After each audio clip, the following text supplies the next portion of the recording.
ఈరోజు నిన్ను తరుముతున్న శత్రువులు ఎవరో, నిన్ను శోధిస్తున్న పరిస్థితులు ఏమిటో, నిన్ను ఈ ఇబ్బంది పెడుతున్నటువంటి సమస్యలు ఏమిటో నా దేవుడు మాట్లాడుతున్నాడు. ఇప్పటి వరకు నీవు అనుభవించిన ఈ పరిస్థితులు నీకు మీదట నువ్వు చూడవు. నేను ఉన్నా కదా, దేన్ని ఎక్కడ ముంచాలో అక్కడ ముంచుతా. అయితే నీవు తరమబడుతున్న పరిస్థితులు, ఇప్పటిదాకా నిన్ను తరుముకొచ్చిన పరిస్థితులు ఇక మీదట నిన్ను తరుమవు, ఇక నువ్వు వాటిని చూడవు.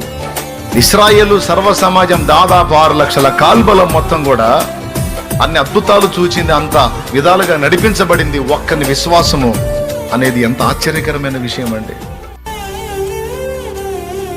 ఎంత విశ్వాసం అండి. ఆ ఒక్కని విశ్వాసమే సముద్రము పాయలగునట్లుగా దేవుడు కార్యం చేయటానికి వాడుకున్నాడు. ఆ సందర్భంలో సముద్రం 2 పాయలవటానికి ఎవరి విశ్వాసాన్ని దేవుడు ఉపయోగించాడు? మోషే. అందుకే చెప్తున్నా, ఇంటి మొత్తం కదలకపోయినా ఇంట్లో ఉన్న ఒక వ్యక్తివైన నువ్వు విశ్వాసమును బట్టి దేవునికి మొరపెట్టి విశ్వాసముతో దేవుని స్తుతించినట్లయితే నా దేవుని బలమైన కార్యాలు నీ ద్వారా, నీ ఇల్లు, నీ కుటుంబం చూడగలుగుతుంది. కానీ నేను చెప్పే మాటలు తేలిగ్గా తీసుకొని ఏముందిలే అనుకుంటే మీ కర్మ. సీరియస్గా తీసుకుంటే మాత్రం ధన్యులవుతారు.